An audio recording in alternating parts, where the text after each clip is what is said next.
자, 이제 둘째 시간 권리 의무 보겠습니다. 첫 번째는 유치권자 권리입니다. 경유 비간과 보라고 돼 있죠. 자, 첫 번째가 경매권입니다. 유치권자는 경매를 신청할 수 있습니다. 근데 뭐는 못 받죠? 우선 변제 못 받습니다. 자, 두 번째 유치적 효력. 이게 가장 기본적 권리죠. 목적물을 점유하고 인도를 거절하는 겁니다. 자, 동그라미 1번 첫째 줄에 보시면은 변제 청구의 상대방이 누구냐? 채무자입니다. 돈 갚으라고 채무자한테 청구를 해야 된다는 거죠. 누구에게는 변제 청구를 못한다 그랬죠? 아까? 경락인에게. 예? 누구한테 못한다고요? 경락인에게. 방금 했죠. 이 전 시간에. 자, 그리고 두 번째 줄. 유치권자 인도 거부의 상대방은 누구냐? 이거는 물권 주장하는 겁니다. 모든 사람이라고 돼 있죠. 그러니까 인도 거절은 경락인에게도 할 수 있다, 없다? 할 수 있다. 인도 거절은 다 할 수 있다. 밑에 줄에 급소라고 해서 나오고 있죠. 유치권자는 경락인에게 대해서 인도 거절할 수 있다. 자, 근데 그 밑에 주의. 채무자 말고 경락인한테는 변제 청구를 할 수가 없다고요. 변제 청구한다는 건 뭐를 주장하는 거라고? 채권 주장하는 거라 그랬습니다. 그래서 경락인에게는 주장할 수 없다. 자, 오른쪽 세 번째 권리입니다. 비용 상환 청구권입니다. 필요비나 유익비 상환 청구할 수 있다. 그죠? 필요비나 유익비 상환 청구. 이거는 청구 시기가 언제든지입니다. 언제든지 청구 가능해요.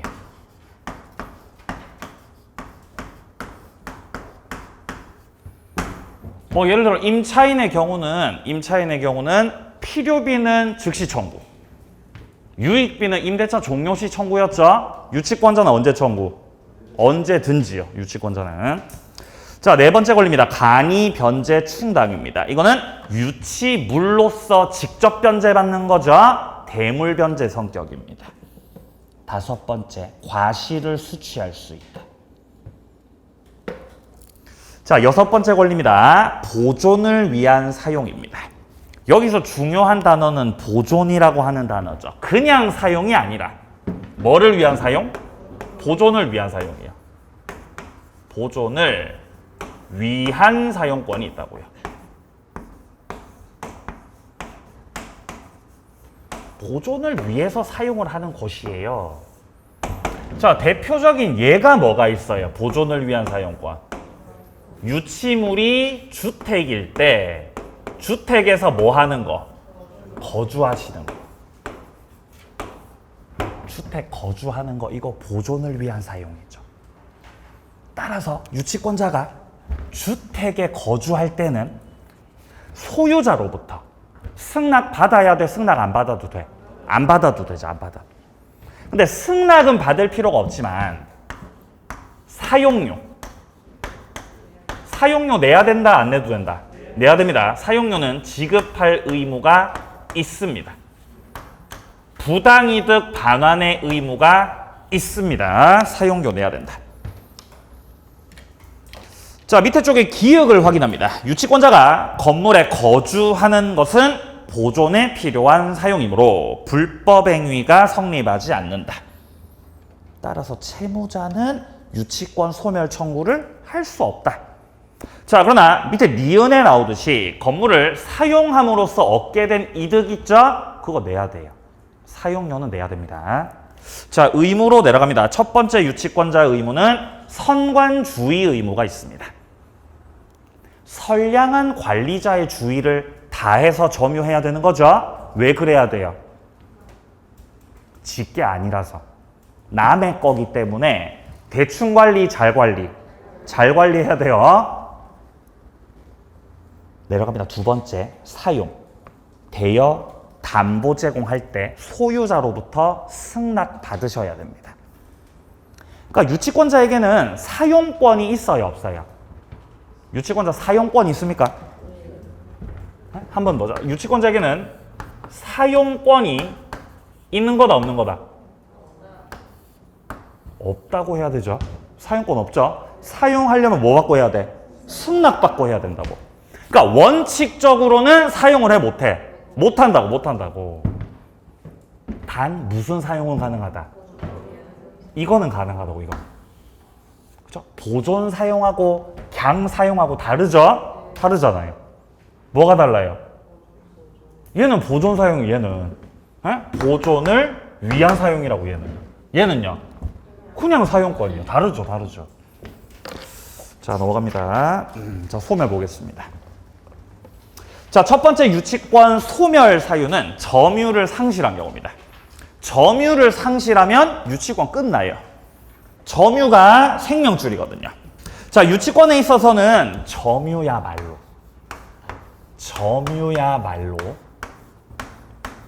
유치권의 성립 요건이면서 성립의 요건이면서 더불어서 유치권의 효력을 존속시키는 요건이기도 합니다.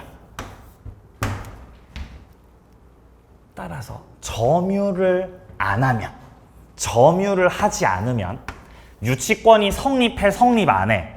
성립 안 하는 거예요. 점유 안 하면. 자, 그러면 점유를 상실하면 유치권이 존속해, 존속할 수 없어? 존속할 수 없다는 거죠. 그러니까 점유를 상실하면 유치권이 어떻게 됩니까? 소멸합니다, 유치권이. 그죠? 소멸하는 거죠. 자, 양괄호 1번이요. 유치권자가 점유를 침탈당했어요. 그럼 점유를 침탈당했으니까 빨리 뭐 하셔야 돼요?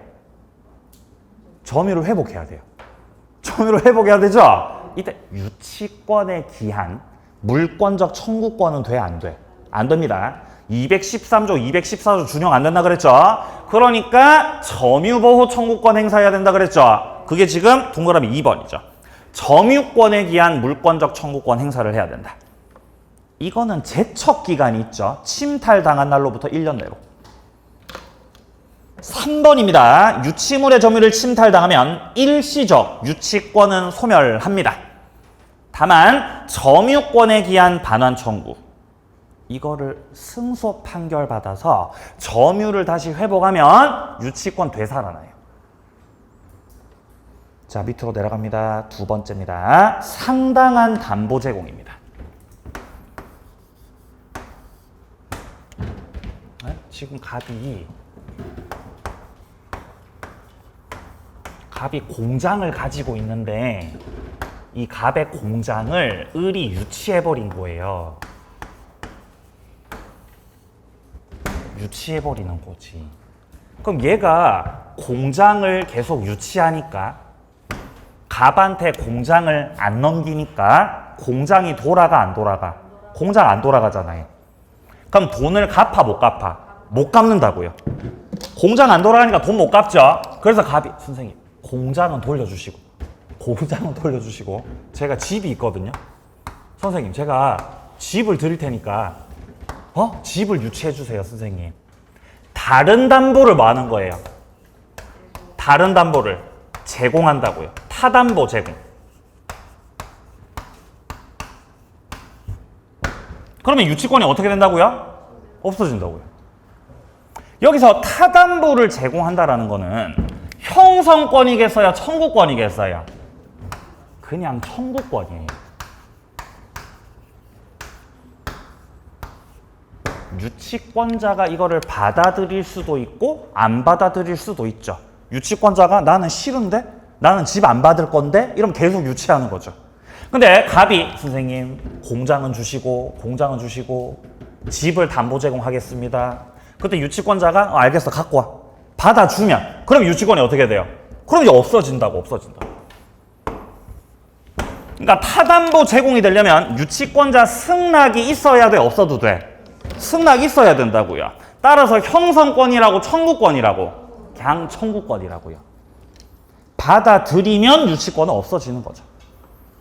세 번째 내려갑니다. 피담보 채권이 소멸하면 유치권도 끝납니다. 이거를 부종성이라 그러죠. 뭐라고? 부종성. 채권이 주죠? 유치권은 종이고요.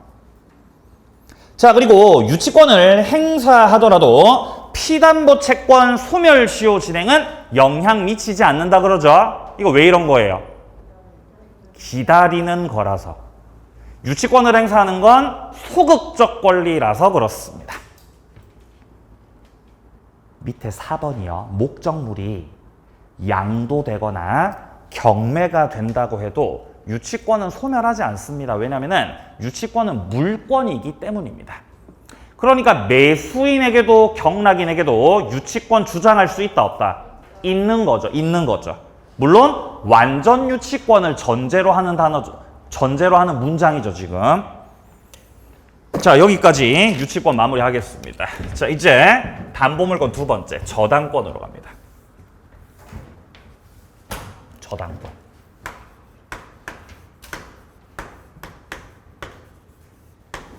첫 번째, 성립. 저당권은 법정담보 물권이에요? 약정담보 물권이에요?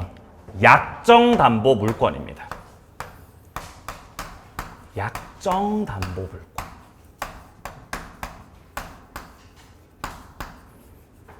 따라서 요건을 갖춰서 성립하는 것이 아니라 당사자가 약정, 계약을 해서 성립한다는 거죠. 그러니까 저당권 성립의 당사자는 먼저 저당권 설정자. 저당권 설정자하고 그 다음에 저당권자. 이 두 사람이서 뭐 하는 거다? 계약하는 거예요. 계약을 하는 거예요. 그럼 여기서 저당권이 성립하려면은 계약과 더불어서 등기를 해야 돼? 등기 안 해도 돼? 당연히 해야 되죠. 왜 등기해야 돼요? 왜 해야 되죠? 법률행위라서. 계약이 뭐라서? 법률행위라서요. 등기를 해야 저당권을 취득할 수 있습니다. 두 번째, 저당권의 효력.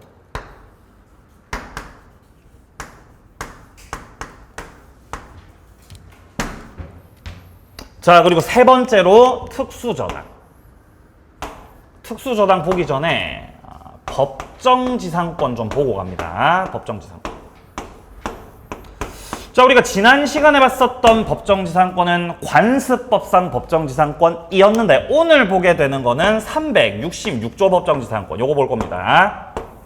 자, 네 번째 특수저당권.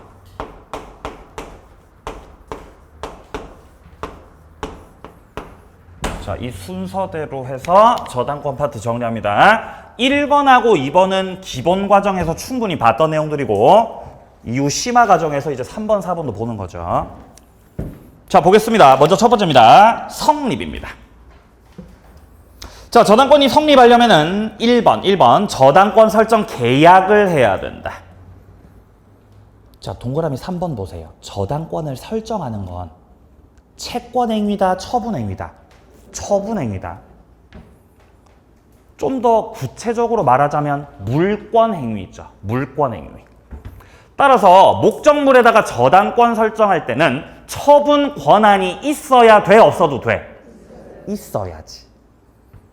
따라서 처분권 없는 자가 남의 집에다가 저당권 설정해놨죠? 무효예요.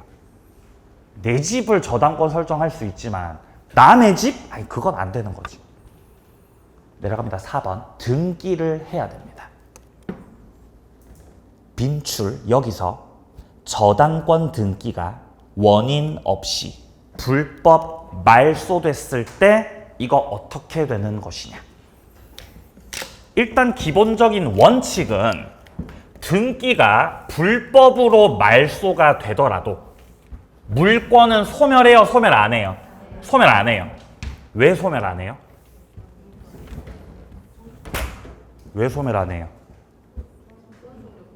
존속 요건? 아니라서. 맞아요. 합격이에요, 합격. 합격입니다, 합격. 자, 등기는 물권 효력에 뭐가 아니라서? 존속 요건이 아니라고, 존속 요건이.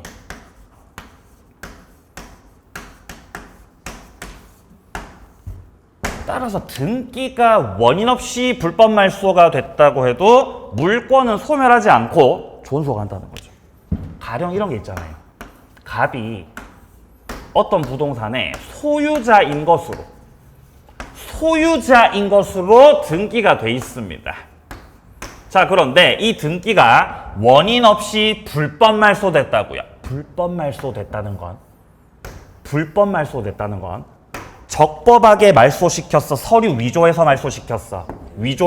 서류 위조해가지고 말소시켰다는 거예요.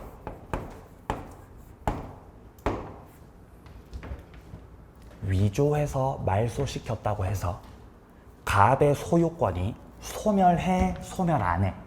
소멸 안 하죠. 이런 걸 우리가 등기 공신력 없다에서도 본 적 있어요.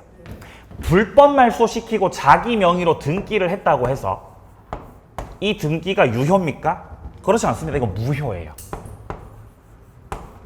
그리고 이 무효로 격려된 등기를 다른 제3자한테 이전시켰다고 해도 선의 제3자 보호받아 못 받아? 보호 못 받죠? 등기는 뭐가 없다? 공신력 없다. 그래서 공신력 없다고. 보호 못 받습니다. 자, 같은 맥락이에요. 만약에 갑이 소유자고 갑의 부동산에 대해서 을이 저당권자인 것으로 등기가 되어 있습니다. 현재. 자, 그런데 여기서 갑이 서류 위조해가지고 불법으로 이 저당권 등기를 말소시켜버린 거예요. 서류를 위조해가지고. 그럴 수가 있습니다. 갑이 왜 위조해가지고 말소시키겠어요? 돈 갚기 싫어서. 경매 안 당하려고. 그죠? 그럴 수 있는 거죠. 자, 근데 위조해서 이 저당권 등기를 불법 말소시켰다고 해도 저당권 소멸해, 소멸 안 해? 소멸 안 한다고요. 등기는 뭐가 아니라서? 효력 존속 요건이 아니라서요. 안 없어져요. 그래서 을이 불법 말소됐다는 걸 파악하고 나서 갑한테 뭐를 청구하겠어요? 회복 등기 청구하는 거예요.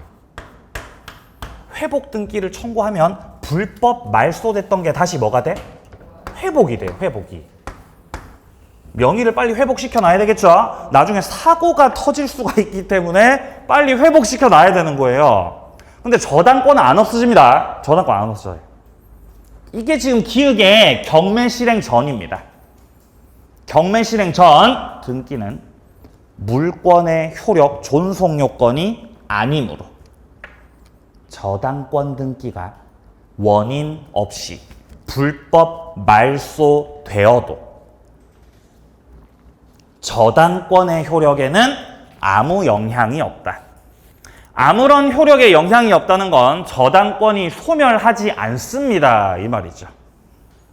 자, 따라서 말소 회복 등기를 격려하지 못했던 경우라고 해도 말소된 명의는 적법 권리자로 추정이 된다는 거예요. 회복 등기를 해야 저당권자로 추정돼. 회복 등기 안 해도 추정이 돼. 안 해도 추정된다고. 안 해도. 저당권이 소멸하니까 소멸 안 하니까. 소멸 안 하니까요.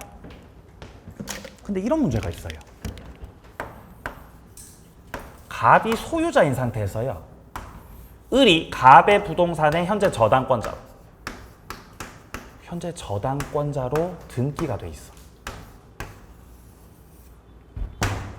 등기가 돼 있죠. 근데 여기서 갑이 돈 갚기 싫어서 서류를 위조를 때려가지고 이 저당권을 불법으로 말소시켜버렸다라는 것입니다. 말소시켜버렸다. 그럼 빨리 을은 회복 등기 청구를 해가지고 빨리 명의를 회복해야 되는 거죠. 근데 회복을 안 시켰던 거예요. 회복을 안 시키니까 그 이후에 다른 저당권자가 들어왔고, 후순위 다른 저당권자.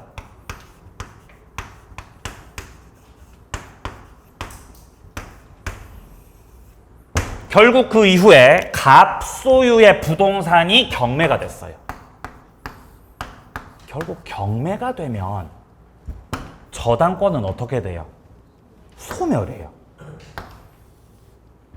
이거는 명의를 회복하든 회복하지 않든 경매가 됐으니까 소멸해요. 그럼 얘도 어떻게 돼요? 소멸해요.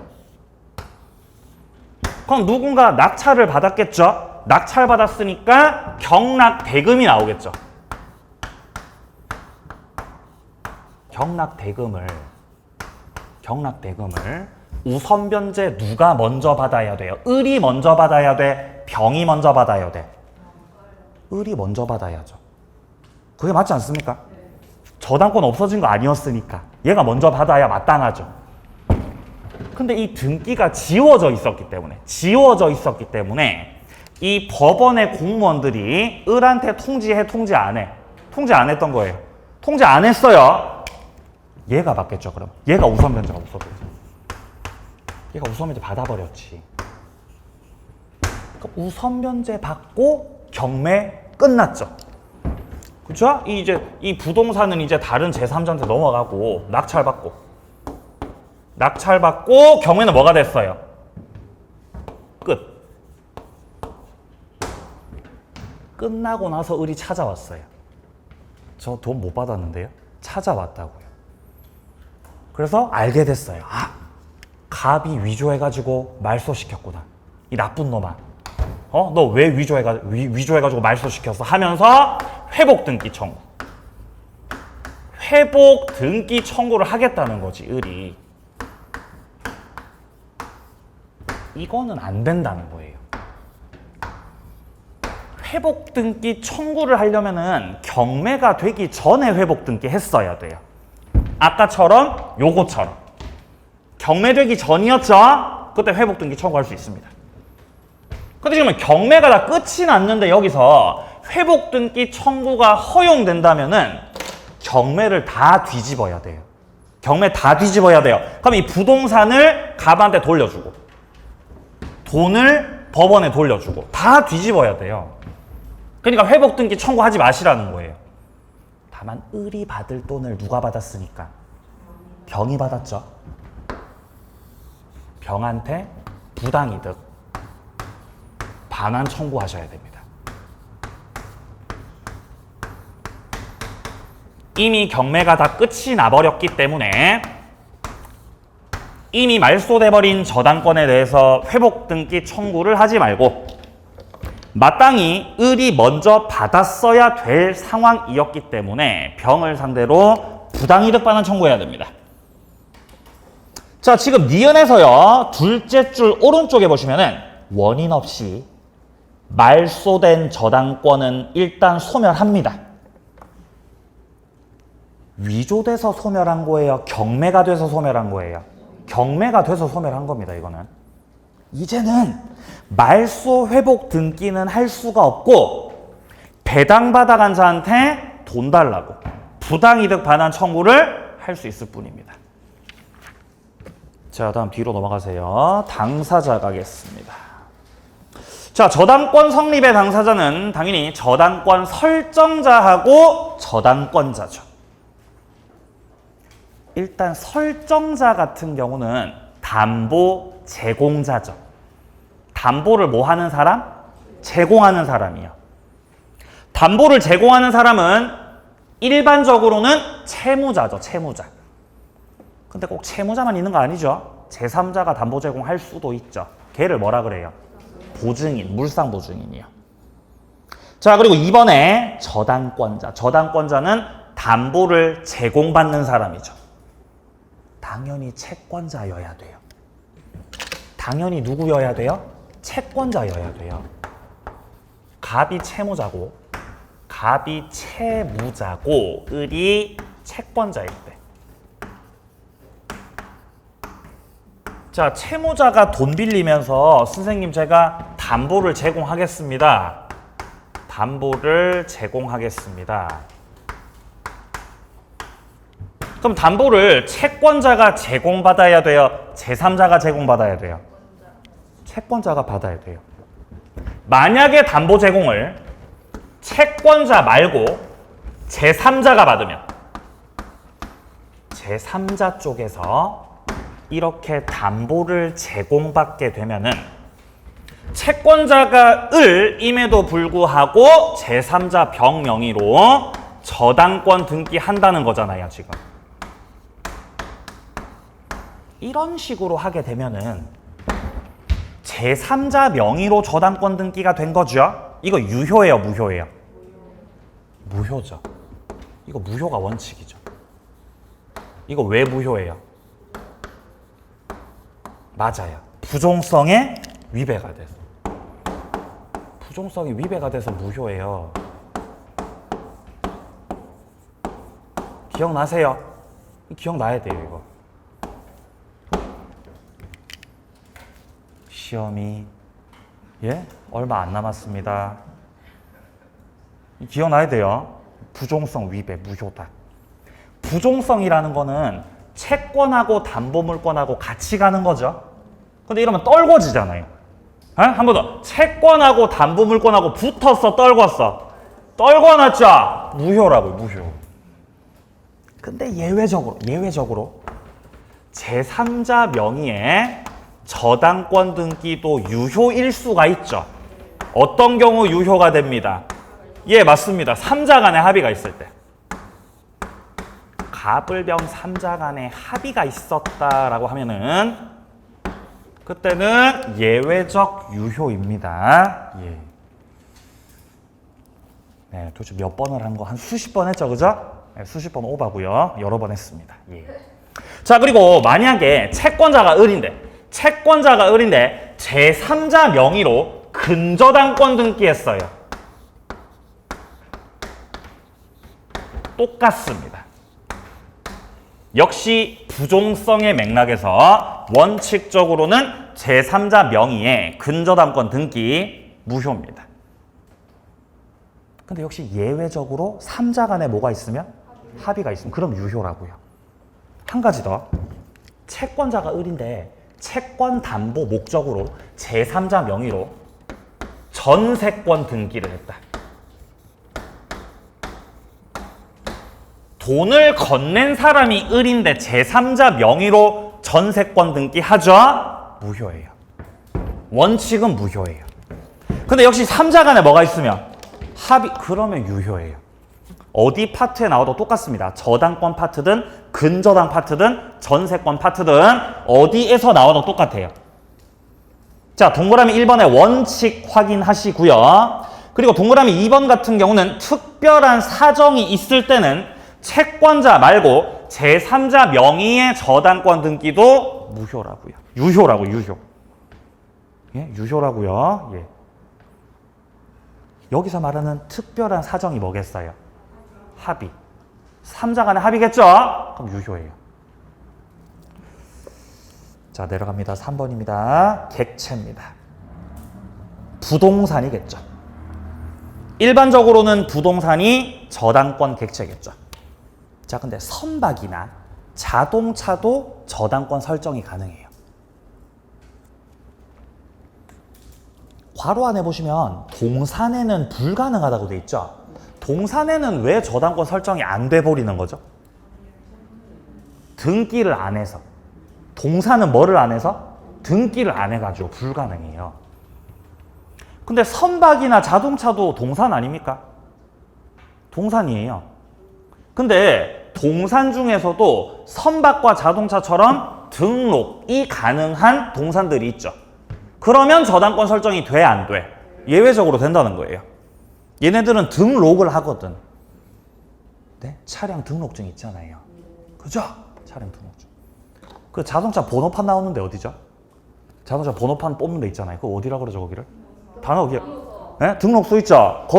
거기 가가지고 자동차 등록증 들고 간 다음에 저당권 설정하러 왔습니다. 그럼 해줘요. 아시겠어요? 좀 많이 해봤어요. 많이 해봤습니다. 차량 등록 가가지고 등록증 갖다 주면 걷다가 이제 저당권 설정해 주는 거예요. 등록증에다가. 등기는 안 돼 있죠? 근데 뭐가 돼 있어서? 등록이 돼 있잖아요. 그러면 저당권 설정 가능하다고요. 선박도 마찬가지예요. 선박은 안 해봤어요. 네? 선박 제가 없어서 안 해봤습니다. 자, 내려갑니다. 2번. 자, 지분의 저당권 설정. 가능하죠. 지분도 처분이 가능합니다. 지분 양도도 되고 포기도 되고 저당권 설정도 가능합니다.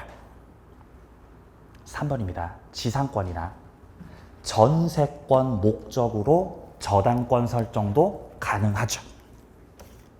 네, 권리를 객체로 할 수 있다는 뜻입니다. 자, 4번으로 내려갑니다. 인목에 관한 법률을 통해서 인목들이 등기가 되었죠. 그러면 저당권 설정 가능합니다. 근데 괄호 속에 보시면은 명인방법이 나오죠. 명인방법. 명인방법을 가지고는 소유권 주장은 할 수 있어요. 근데 저당권 객체로는 할 수 없어요. 왜냐하면 명인방법은 등기를 하는 것은 아니거든요. 명인방법으로 뭐는 주장할 수 있다고요? 소유권 주장은 할 수 있다고요. 근데 뭐는 안 된다고? 저당은 안 된다고, 명인방법은요. 자, 내려갑니다. 4번. 피담보 채권입니다. 피담보 채권의 뜻은 담보를 입은 채권이죠. 담보 입은 채권이요. 자, 동그라미 2번에 나오듯이 보통은 금전 채권인데 꼭 반드시 다 금전이어야 되냐? 그렇지 않습니다. 금전이 아니라도 피담보 채권이 될 수 있습니다. 금전은 꼭 아니라도 상관없다. 자, 그리고 3번에 설정 당시에 비금전 채권이었으나 실행 시에 금전 채권으로 전환됐다. 가능합니다. 이런 경우도. 자, 그리고 4번의 둘째 줄에 증감 변동하는 채권도 저당권 설정이 가능하죠. 지금 여기서 증감 변동한다는 건 불확정 채권이라는 거예요. 채권이 정해져 있어, 안 정해져 있어? 안 정해져 있어요. 불확정. 불확정이라는 거지. 불확정 채권을 담보할 목적으로 설정되는 저당을 무슨 저당이라 그래? 근저당이라 그러죠. 이런 걸 근저당이라 그러죠. 근저당.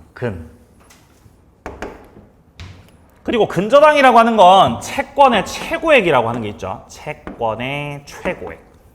최고액 한도로 담보하는 저당이죠. 특수 저당에서 조금 있다가 만나게 되겠습니다. 자, 이제 효력 파트로 내려가겠습니다. 자, 첫 번째는 피담보 채권의 범위입니다. 피담보 채권의 뜻이 뭐라고요? 담보 입은 채권. 그러면 채권이 약해요? 채권이 강력해요? 채권이 강력한 거예요. 담보가 있는 채권, 담보가 없는 채권. 담보가 있는 채권이에요.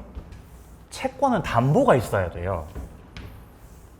그렇죠? 담보 없으면은 돈 못 받습니다. 돈 못 받아요. 담보 없으면.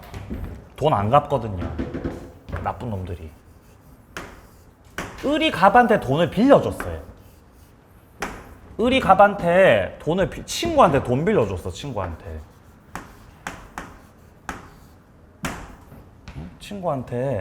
3천만 원 빌려줬어. 3천만 원.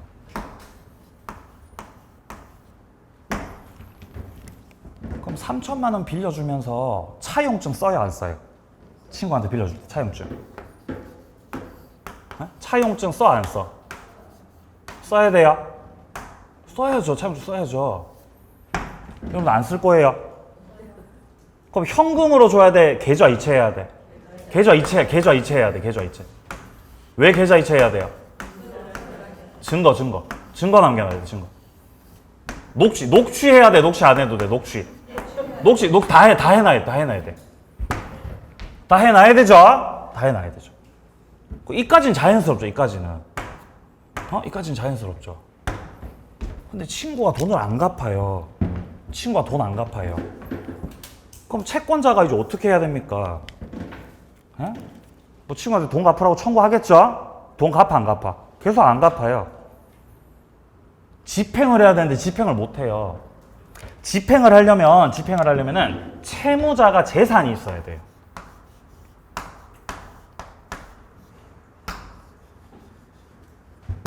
채무자가 재산이 있어야 돼. 재산이 있어요, 없어요? 재산 없어요. 그러고 이제 회생 신청하는 거죠. 회생 신청해버리는 거죠. 그럼 돈을 못 받습니다. 회생 신청 끝나게 되면 그냥 푼돈 받고 을이 가진 채권은 없어집니다. 뭐가 끝나면? 회생 절차 끝나고 나면은 일반 채권들 다 싹 없어져 버리는 거예요. 돈 못 받습니다. 끝이에요, 끝. 저도 지금 채무자 한 사람이 회생 절차 밟고 있어요. 죽어버릴 것 같아요, 진짜. 돌아가실 것 같아요. 그 사람한테 집행을 들어갈 수 없다고요. 회생 신청을 넣어놓으면은 법원에서 채무자를 보호해줘요. 그럼 강제 집행 못 들어갑니다. 전화할 때도 이렇게 눈치 보면서 안녕하세요? 잘 지내세요? 이렇게 전화해야 돼요. 전화해서 잘못 말하면 얘가 이렇게 막 또 다른 걸로 건다고요. 그죠? 뭐 불법 무슨 추심한다고 또 건다고요. 돈 못 받습니다. 돈 못 받습니다. 그러니까 애초에 돈을 빌려줄 때 뭐 차용증 쓰고 계좌 이런 것도 중요한데 애초에 돈을 빌려줄 때 이 채무자로부터 담보를 받는 게 더 중요해요. 담보를 받았을 때 돈 빌려줘야 되는 겁니다. 자, 만약에 갑이 뭔가 집을 가지고 있었다. 예를 들어서 집을. 그리고 그 집을 담보로 제공받으면서 돈 빌려줬다. 그러면 채권자 명의로 저당권 등기를 했다는 거잖아요, 지금. 그러면 저당권 등기를 했다는 것 자체가 담보가 있습니다, 담보가 없습니다? 담보가 있다는 거죠. 이러면 그냥 일반 채권이 아니고 이때는 그냥 일반 채권이 아니라 무슨 채권이라 그래요? 피담보 채권. 이러면 을의 채권이 피담보 채권으로 아주 강력해져요.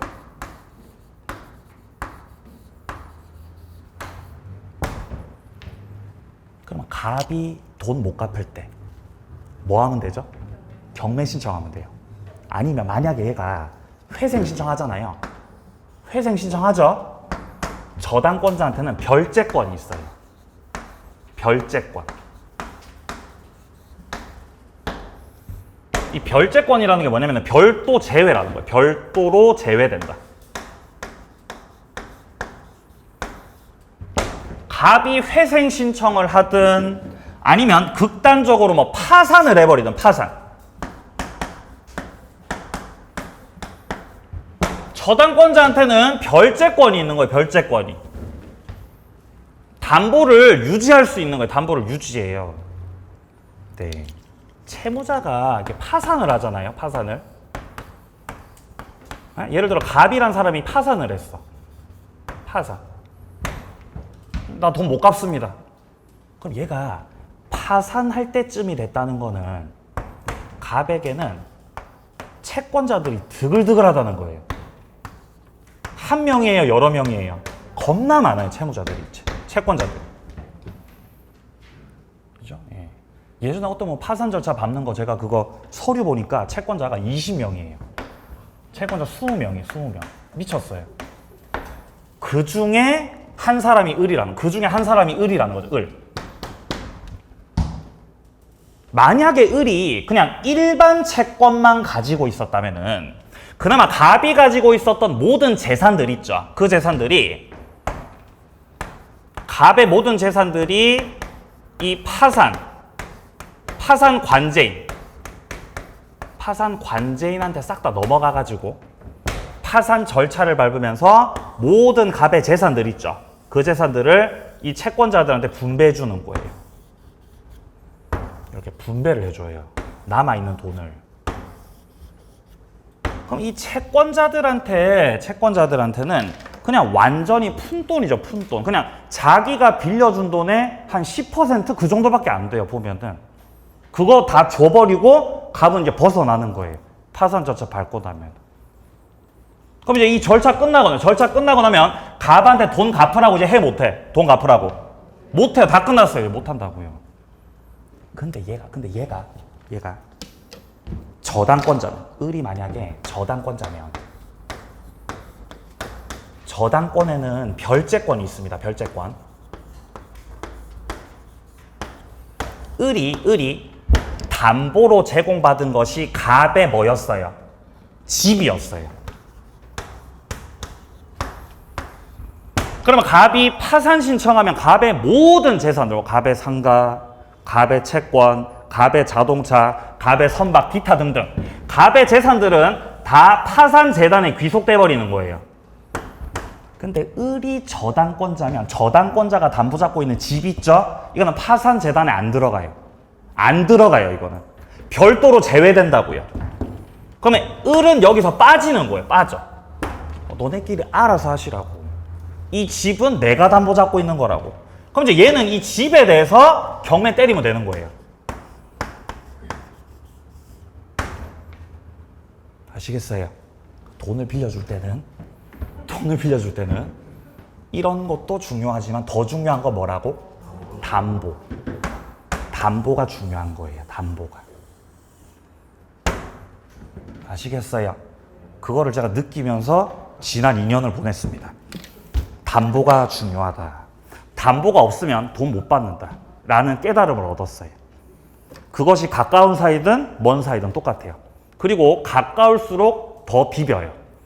가까울수록 더 돈 안 갚습니다. 가까울수록. 그러니까 가까울수록 담보가 필요하다는 거죠. 가까울수록.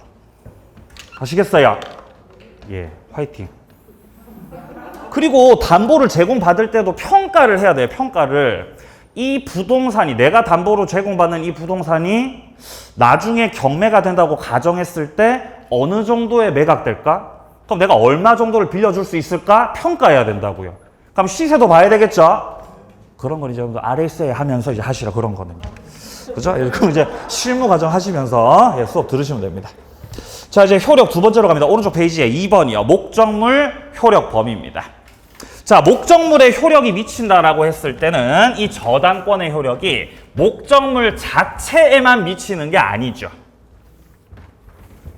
첫 번째, 저당권의 효력은 목적물 어디까지 미치느냐. 첫 번째, 부합물에 미칩니다. 부합물에 저당권 효력이 미쳐요. 또 어디에도 미쳐요? 종물에도 미쳐요. 맞나요? 또 어디에도 미쳐요? 맞아요. 종된 권리에도. 맞아요. 합격이에요, 합격. 종된 권리에도 미치지. 여기서 말하는 종된 권리는 토지 사용권 말하는 거죠. 자, 그러니까 예를 들면 타인의 토지에 건물을 소유하기 위한 권리인 지상권. 예? 지상권. 토지 임차권. 전세권. 이런 것들이 종된 권리라고요. 종된 권리들.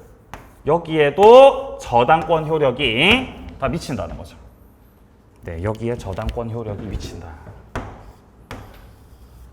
두 번째, 저당권 효력이 목적물 자체뿐만 아니라 부합물, 종물, 종된 권리에 다 미치는 것은 저당권이 설정되기 전에 합쳐진 것들이든 저당권 설정되고 나서 합쳐진 것들이든 그런 거 따져 안 따져? 안 따지죠? 설정 전후를 불문한다.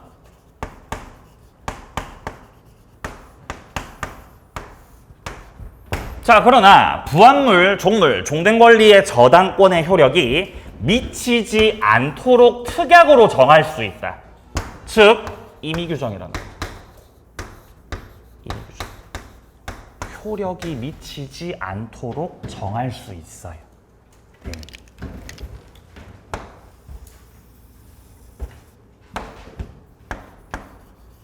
갑이 토지를 갖고 있었어요. 그리고 이 토지 위에는 소나무가 이렇게 있었던 거지.